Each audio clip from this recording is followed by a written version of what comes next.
우리 모두에게 존귀한 이름이 있죠. 어떤 이름인가요? 예수라는 이름입니다. 그런데 예수라는 이름은요, 가장 흔한 이름이면서 또 존귀한 이름이에요. 예수님 당시에 예수라는 이름이 흔한 이름 가운데 하나였다고 해요. 본래 예수라는 이름은 구약 성경의 여호수아를 헬라식으로 발음한 거거든요. 또 여호수아를 포로기 이후에는 줄여서 예수아 이렇게 불렀고, 이 구약 성경을 헬라어로 번역했던 70인 성경에서 여호수아와 예수아 모두를 예수스 이렇게 번역을 했고, 우리 한글 예수도 거기서 오게 된 것이죠. 1세기에 사해 근처에서 한 문서가 발견됩니다. 어떤 여성이 상속과 관련하여 재판을 받은 그런 기록인데요. 남편의 이름도 예수, 시아버지의 이름도 예수, 아들 이름도 예수예요. 근데 그때는 성이 따로 없었거든요. 성이 있었어도 같은 성이었습니다만 예수예요. 구약 성경도 구약 성경을 헬라어로 번역한 그 70인경, 거기에 유대 학자들 72명이 참석을 했는데 그 가운데 3사람이 예수라는 이름을 가지고 있었고요. 또 유대 역사가 요세푸스라는 사람 있는데요. 그 요세푸스의 글에 약 20명의 예수가 등장하고, 그 요세푸스와 당대의 또 동시대의 사람들 중에도 예수라는 이름이 10명이나 등장을 해요. 성경에 보면 예수님 대신 풀려났던 죄수가 누구이죠? 우리 마리아. 예수님 대신에 사형을 면했던 사람이 누구죠? 바라바. 그죠? 바라바지요. 수고스럽습니다만 성경을 잠깐 찾아볼까요? 마태복음 27장 17절, 이거 좀 찾아보셔야 돼요. 마태복음 27장 17절을 보시면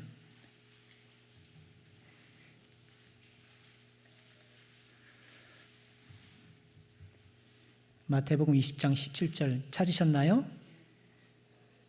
그들이 모였을 때에 빌라도가 물어 이르되 너희는 내가 누구를 너희에게 놓아주기를 원하느냐, 바라바냐 그리스도라 하는 예수냐, 이렇게 되어 있죠. 그런데 여러분 가지고 계신 성경에 바라바라는 부분에 번호가 되어 있을 것입니다. 그 번호를 한번 찾아보세요.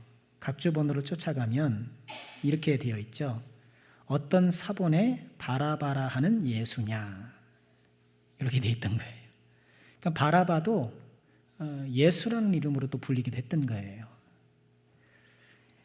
그러니 사본이라는 것은 어떤 교회에는 그것을 성경으로 여기고 그걸 갖고 신앙생활을 했을 거 아니에요? 그러니 그 교회들은 바라바의 이름을 예수로 알고 그렇게 신앙생활을 했던 거예요.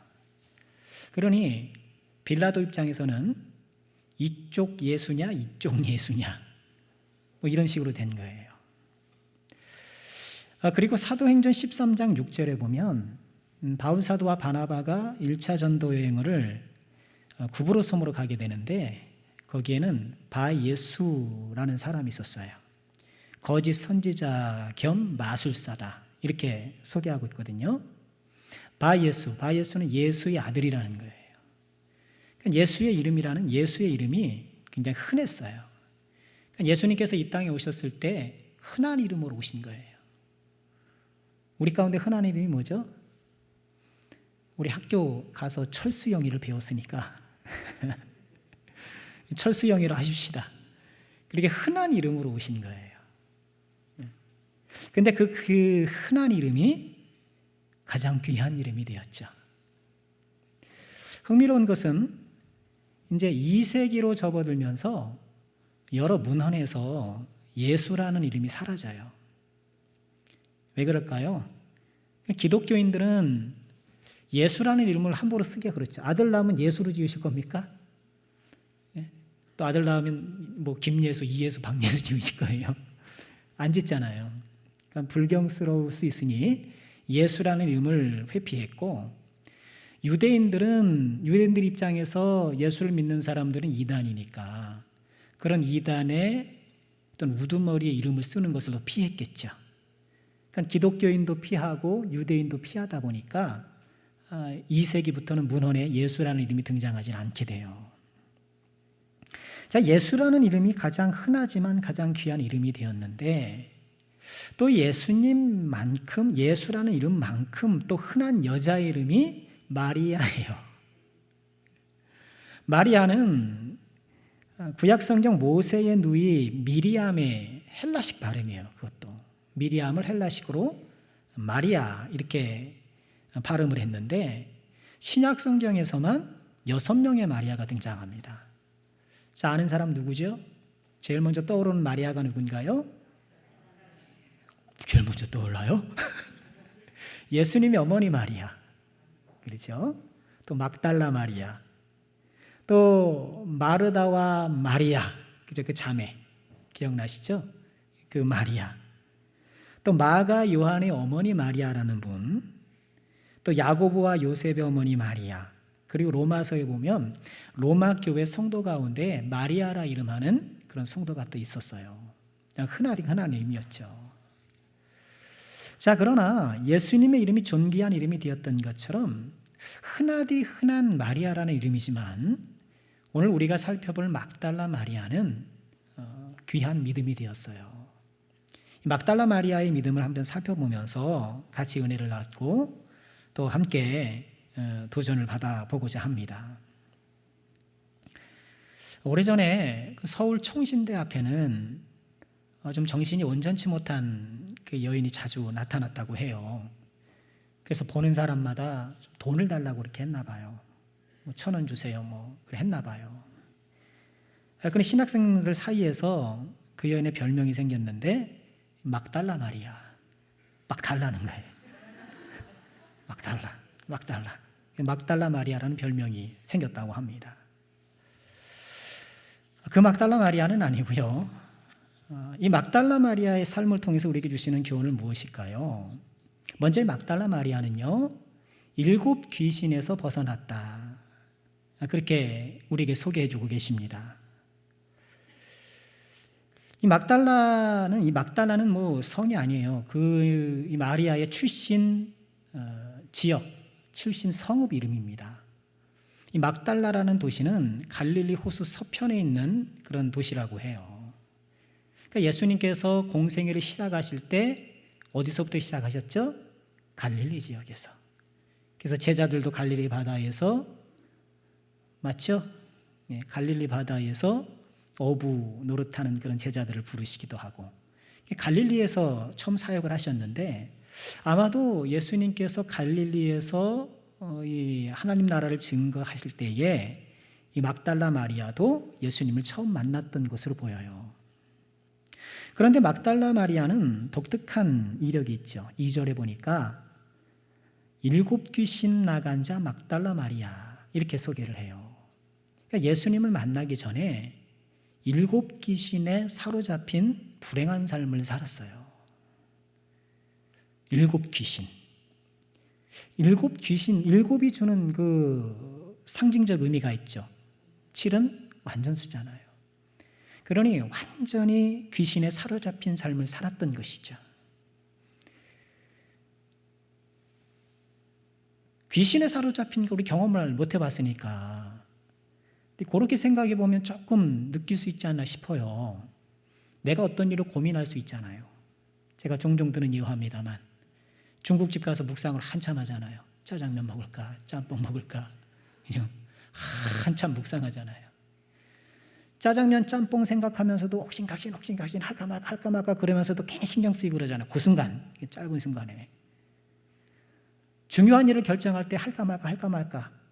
내 안에서 할까 말까 하는 요 갈등도 참 힘든데, 내 안에 또 다른 인격이 들어와서 자기 생각과 행동을 펼치려고 하는 거예요.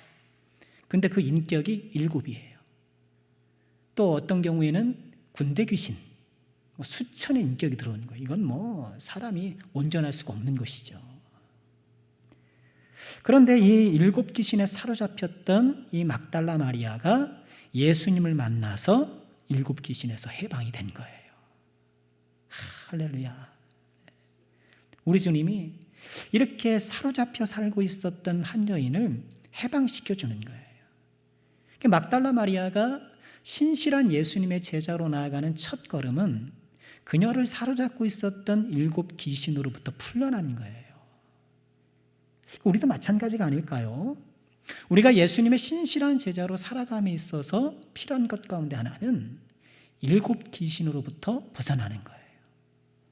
물론 우리가 그런 인격적 존재로서의 귀신에 사로잡히진 않지만 7 귀신처럼 우리를 장악하고 있고 우리를 통제하는 무언가들이 있어요. 그 7 귀신이 무엇인지를 파악하고 그 7 귀신의 횡포로부터 벗어나야 되는 거예요. 우리의 7 귀신은 뭘까요? 나의 생각과 행동에 결정력을 행사하는 그것, 7 귀신이에요. 우리 오전에 외모지상주의, 외모지상주의도 이 시대의 7 귀신 가운데 하나일 수 있어요. 또 우리가 쉽게 접하는 7 귀신이 뭘까요? 돈이죠, 돈. 돈이 된다 하면 하고 돈이 안 된다 하면 안 하잖아요. 돈 안 되면 안 하잖아요. 우리 말이 참 재밌죠? 돈 되면 어떻게든지 하려고 그러고 돈 안 돼 그러면 안 하고 그러죠. 또 어떤 7 귀신이 있을까요? 걱정의 7 귀신도 있죠. 걱정. 틈만 나면 걱정하는 거예요. 걱정에 사로잡혀 살아요. 눈만 뜨면 걱정하고. 원망 불평의 7 귀신도 있어요. 그냥 뭐 아주 마음에 드는 게 없어. 불평하고 원망하고 짜증 부리고. 우리 마리아 전도회 여러분들 원망 불평의 7 귀신에 사로잡힌 거 아니죠? 자랑의 7 귀신도 있어요. 말만 열면 자랑이에요. 말만 열면 자랑하고. 나쁜 습관의 7 귀신이 있어요. 그리고 대개 우리의 좀 나쁜 습관은 우리 건강 생활에 지장을 주고 방해를 일으키는 것들이 경우가 많아요. 나쁜 습관. 그런 것들은 경건 생활에 분명히 지장을 줘요. 안일함이라는 7 귀신도 있어요. 안일함. 예수를 믿긴 믿어요. 그런데 식었어요. 뭔가 열정이 사라졌어요. 그냥 이대로 그냥 조용히 편안히 그냥 예배 좀 적당히 드리고 뭐 이렇게 하는 게 이렇게 신앙생활 하려고 하는 거예요. 이게 안일함의 7 귀신이에요. 우리는 어제 새벽에도 이 말씀을 나눴었는데요. 우리 신앙생활은 규모를 잘 갖춰야 돼요. 규모를 갖추면 크게 한다는 게 아니라 균형을 가져야 된다는 거예요. 규모 있게 신앙생활을 해야 되죠. 여러분 헌금 생활도 규모 있게 하셔야죠. 그렇죠? 월급 받은 거 다 헌금하고 그러면 생활 어떻게 하겠어요? 그러니까 그걸 계획적으로 잘 정리해서 균형 있게 그렇죠? 그렇게 헌금 생활을 해야 되는 거예요. 내가 교회 섬기고 봉사한다고 하면서 하루 종일 교회만 가 있고 집안 청소도 안 하고 할 일도 안 하고 뭐 교회 일, 뭐 세상 말로 교회 일에 미쳐서 교회 일에 미쳐서 그러면 안 되겠죠. 덕이 안 되니까. 우리가 하나님께 섬기고 헌신하고 하나님의 믿음 생활은 규모를 갖춰야 돼요. 그런데 규모를 갖추면서도 때로는 무모할 때가 있어요. 그거를 우리가 인정해야 돼요. 규모 있게만 하려고 해서는 안 돼요. 기본적으로는 규모 있어야 되지만 사무엘하 23장에 보면 다윗의 용사들이 쭉 소개되는 그런 말씀이 나오잖아요. 매일 성경 묵상하셨죠? 그런데 그 중에 세 용사가 있었어요. 근데 어느 날 다윗이 혼잣말 비슷하게 이런 말을 해요. 베들레헴 우물물을 누가 마시게 할까? 그러니까 지도자는 말을 조심해야 돼요. 높이 위에 있는 사람 좀 말을 조심해야 돼요. 그냥 말 조심 못해가지고 얼마나 피곤합니까 요새. 했다는 둥 안 했다는 둥 말 한마디 때문에 지금 경제가 그냥 휘청휘청 한다는 것 아닙니까? 지도적이 치는 사람은 말 조심해야 되는데 다윗이 그렇게 얘기한 거예요. 베들레헴 우물물을 누가 마시게 할고. 근데 이 다윗이 그때는 아둘람에 있었고 베들레헴에는 블레셋 사람들이 진을 치고 있었단 말이에요. 근데 그 얘기를 들었던 이 세 명의 용사가 블레셋 진영을 뚫고 들어가서 물을 떠오른 거예요. 시키지도 않았는데. 다윗이 그 물을 먹겠습니까? 못 먹죠. 이건 그들의 피입니다 하면서 하나님께 드리고 하나님께 감사했던 그런 에피소드가 소개되어 있거든요. 왜 그런 이야기를 우리에게 전해줄까? 우리 신앙생활은 규모 있게 신앙생활을 하지만 때때로 우리 인생의 몇몇 순간에 하나님께서 무모해 보이는 듯한 헌신을 요구할 때가 있어요. 신앙생활하면서 혹시 나에게 그런 때가 언제인지를 좀 생각해보고 기도 많이 하면서 그럴 때 하나님 앞에 온전히 헌신할 때 하나님께서 큰 은혜를 열어주시는 거예요. 우리가 왜 예수를 믿으면서도 자꾸 즐거움을 잃어버리는가? 7 귀신을 떨쳐버리지 못하기 때문이다. 저는 그렇게 진단하고 싶어요. 여전히 나를 장악하는, 내가 신앙생활을 하고 있지만, 그래서 부분적으로 기쁨도 느끼고 부분적으로 보람도 느끼고 이렇게 하고 있지만 여전히 내 한곁에서 막강한 영향력을 행사하며 나를 장악하고 있는 7 귀신이 있단 말이에요. 그것을 쫓아내고 그것을 물리치지 않으면 온전한 기쁨을 누리기가 어려워요. 온전한 자유와 기쁜 마음으로 주님 섬기기가 어려운 거예요. 나의 영혼을 병들게 하고 나의 신앙의 성장을 가로막고 있는 7 귀신이 무엇인가를 한번 살펴보면서 막달라 마리아가 예수님의 능력으로 7 귀신에게 해방되어 신실한 제자로서의 첫걸음을 내딛었던 것처럼 그리스도의 신실한 제자로서 한 걸음 더 나아가는 우리 마리아 전도회 또 우리 모두가 될 수 있기를 주님의 이름으로 축원합니다. 자, 막달라 마리아는 어떤 믿음의 모범을 보이는가? 두 번째로 보니까요, 자기 소유로 주님을 섬겼다, 이렇게 우리에게 전해줍니다. 우리 3절 말씀 함께 보실까요? 자, 같이 읽겠습니다. 시작. 헤롯의 청지기 구사의 아내 요한나와 수산나와 다른 여러 여자가 함께하여 자기들의 소유로 그들을 섬기더라. 아멘. 3절 말씀은 막달라 마리아를 위시한 여러 여제자들이 예수님을 섬겼다라고 이렇게 얘기를 해요. 자, 먼저 우리가 좀 주목해 볼 것은 막달라 마리아가 예수님을 섬기는 삶을 살았다라는 거예요. 그러니까 7 귀신에서 해방되니까 얼마나 좋겠습니까? 얼마나 그 인생이 힘들었겠어요. 그런데 7 귀신에서 해방된 이후에 그 받은 은혜를 갖고 뭐예요? 주님을 섬기는 삶을 살더라는 거예요. 여기 중요한 거예요.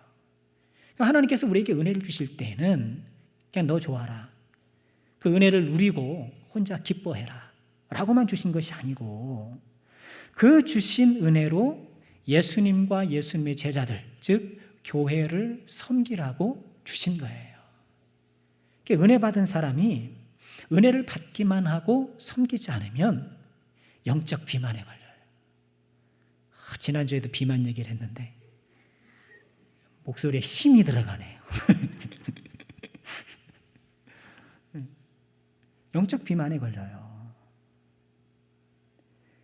그러니까 우리에게 주신 은혜, 내가 말씀을 깨달았어요.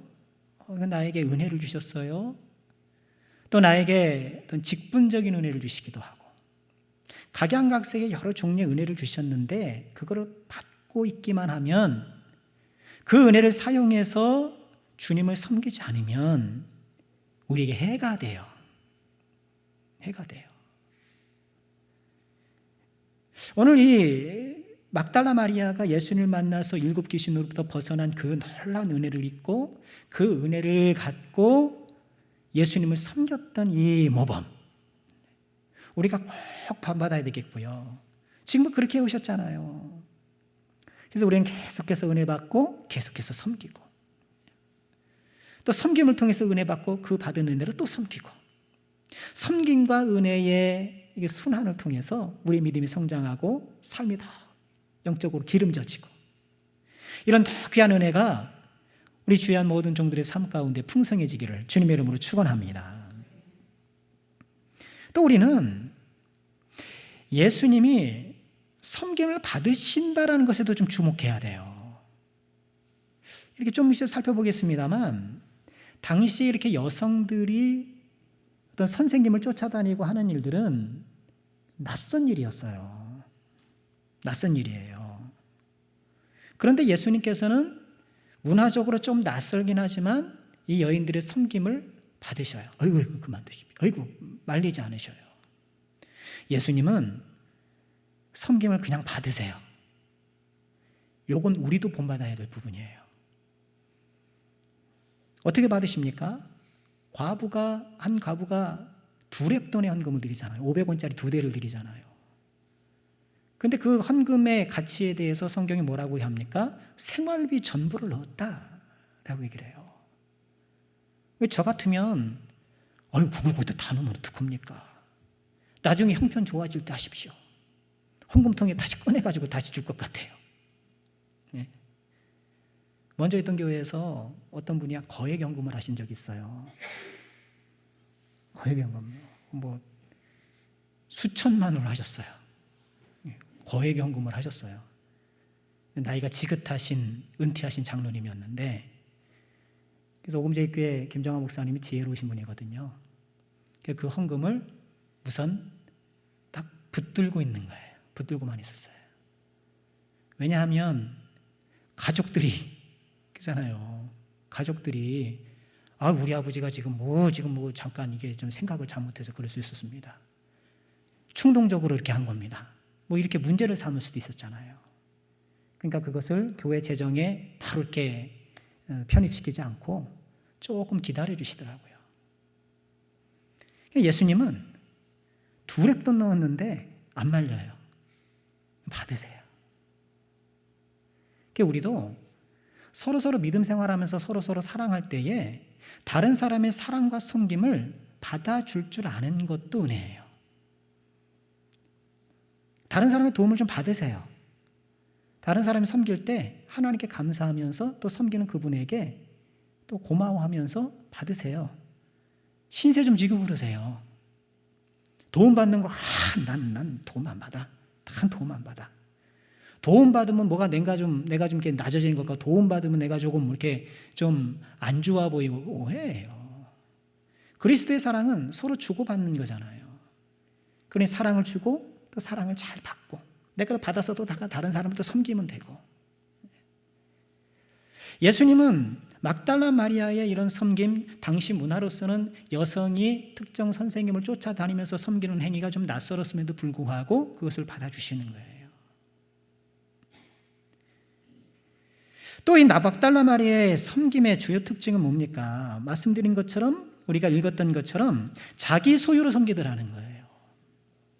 자기 소유로 섬겼다라는 것은 물론 물질적인 섬김도 포함되겠습니다만 그런 것만 같진 않아요. 3절 말씀 다시 보시면 이 막달라 마리아와 동역했던 여성들을 잠시 소개하고 있는데, 헤롯의 청지기 구사의 아나 요한나라는 이런 인물이 있어요. 헤롯의 청지기. 여기서 헤롯은 헤롯 안티파스를 가리키는데요, 세례 요한을 죽인 사람이에요. 근데 헤롯의 청지기니까 헤롯의 집을 관리했던, 재정을 관리했던, 아니면 뭔가 작은 부분이라도 헤롯이 신임이 두터워서 맡긴 그런 사람이잖아요. 그러니 갈릴리 지역에 소위 말해서 고위 관리예요. 남편이 고위 관리인 헤롯의 청지기인 구사라는 사람의 아내 요한나라는 거예요. 이렇게 막달라 마리아와 함께 있는 여성의 어떤 다양성을 이렇게 소개하는 것은 그들이 물질로 섬겼을 뿐만 아니라 다양한 자신의 사회적 역할과 혹은 달란트와 여러 가지 것들로 주님을 섬겼다라는 것을 암시적으로 보여주는 거예요. 그러니 우리도 나에게 주신 달란트가 무엇인지를 다시 한번 살펴보고 그것으로 주님을 섬기려고 하는 노력들을 우리가 계속 이어가야 돼요. 이게 너무너무 귀한 거예요. 신실한 제자는 주님께서 나에게 주신 것들로 주님을 섬기는 사람들이죠. 우리 달란트 비유에서 1달란트 받은 사람이 잘못한 게 뭔가요? 여러 가지가 있겠지만 주인이 준 달란트를 땅에 묻어둔 거예요. 땅에 묻어둔 달란트를 꺼내야 돼요. 꺼내야 돼요. 사용해야 돼요. 얼마간의 물질이 되었든 시간이 되었든 건강이 되었든 나의 재능이 되었든 하나님께 주신 것들로 내가 어떻게 하든지 섬기려고 하는 것. 우리 마리아 전면을 다 살펴보니까 다 섬기시는 분들, 오후에 오신 분들 다 섬기시는 분들 얼마나 귀한지 몰라요. 잘하고 계시는 거예요. 하나님은 섬기는 자를 잊지 않으세요. 우리도 그러잖아요. 우리도 뭐 경조사 때 우리에게 인사를 했던 분들을 다 적어놓고 기억하잖아요. 그죠? 그래서 같이 또 보답하기도 하고 그러잖아요. 우리도 그러는데 설마 하나님이 우리도 나를 섬기는 사람을 귀히 여기고 나를 도와줬던 사람을 기억하고 있는데 하나님께서 하나님을 섬기는 사람을 어찌 기억하지 아니하시고 어찌 갚아주지 않으시겠어요? 우리 기쁨으로 하나님을 더 섬길 수 있는 우리 마리아 전도 되기를 주의 이름으로 축원합니다. 우리 모두가 되기를 주의 이름으로 축원합니다. 자, 세 번째로 막달라 마리아를 통해서 우리가 본받아야 될 것은요, 주님과 끝까지 함께하더라는 거예요. 이 막달라 마리아 정말 멋진 여성이에요. 주님과 끝까지 함께하더라. 자, 누가복음 8장 1절로 3절 읽었는데요. 성경학자들은 오늘 본문이 매우 독특한 본문이라고 얘기를 해요. 왜냐하면 다른 복음서에서도 예수님의 여성 제자들이 등장하잖아요. 근데 그 여성 제자들은 대부분 언제 등장하는가? 예수님이 십자가에 못 박힐 즈음과 부활할 때, 예수님의 순환 이후에 등장해요. 그렇죠? 그런데 이 누가복음은 예수님의 남성 제자 12명 다음에 이 여성 제자들을 딱 병렬시키는 거예요. 이게 독특한 거예요. 좀 전에 말씀드린 대로 당대에는 여성이 이렇게 뭐 남성 스승을 쫓아다니고 하는 일들이 굉장히 낯설죠. 요즘도 그렇죠, 뭐. 요즘도 그렇긴 한데. 남성 제자들에 이어서 여성 제자들을 언급하는 이 자체가 매우 독특한 것이고, 사실 누가복음은 그런 특징을 갖고 있어요. 여성이 등장하면 남성이 등장하면 여성을 이렇게 아주 균형을 맞춰서 이야기를 전개하는 그런 특징을 갖고 있는데요. 누가복음 초반에 보면 이 세례 요한이 탄생할 즈음에 사가랴 이야기를 하잖아요. 사가랴.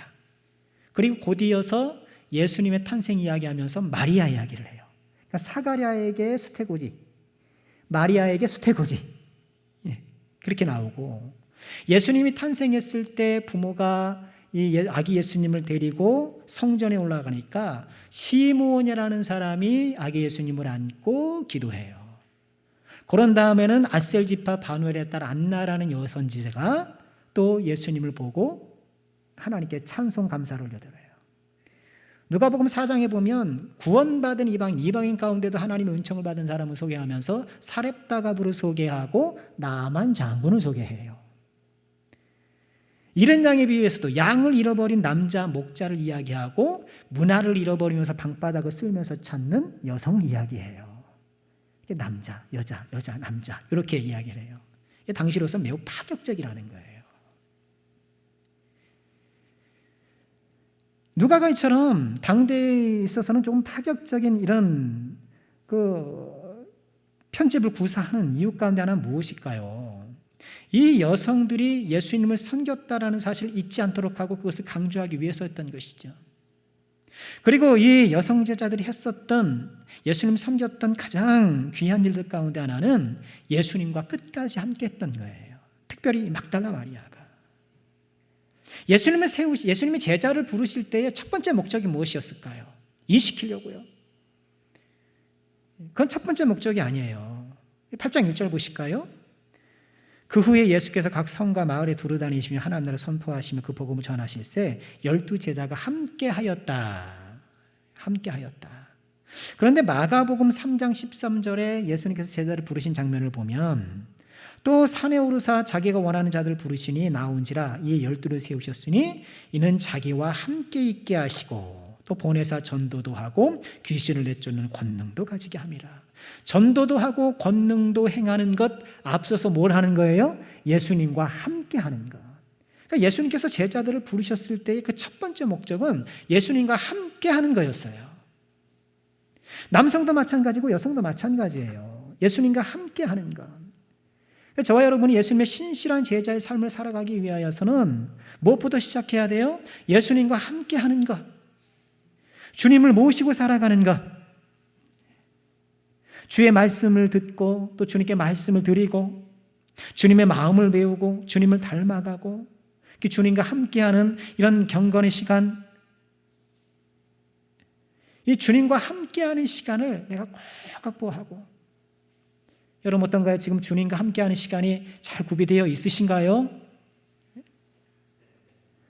살다 보면 사는 거죠. 그냥 오늘 하루가 지났네.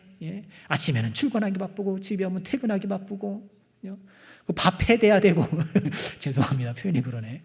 밥 해줘야 되고 집안 해야 되고 얼마나 바쁘겠습니까만. 그러나 바쁘고 분주한 우리 일상인 것은 틀림없죠. 그러나 한가한 사람만 예수님 만나나요? 할 일 없는 사람만 예수님 만나나요? 아니에요. 예수님도 바쁘고 힘드셨지만 한적한 곳을 찾아가 하나님과 교제하시고 기도하셨어요. 우리도 바쁘고 힘든 일상 가운데서도 시간을 내서 하나님을 만나시고 하나님과 동행하는 그런 시간을 가지셔야 돼요. 그럼 뭐 해야 될까요? 매일 성경 빨리 사세요. 정말 이것은 너무너무 중요한 거예요. 어떻게 주님과 함께 할 수 있도록 도와드릴까? 목회자는 그게 고민이거든요. 어떻게 하면 우리 성도님들이 주님과 더 함께 할 수 있도록 도와드릴 수 있을까? 매일 성경 이런 것도 하고 특세도 하고 이것저것 하는 거예요. 그런데 프로그램적으로 뭘 하는 것보다 더 중요한 것은 우리가 자발적으로 주님 앞에 나아가는 거죠. 막달라 마리아는 주님과 함께 했고 정말 함께 했어요.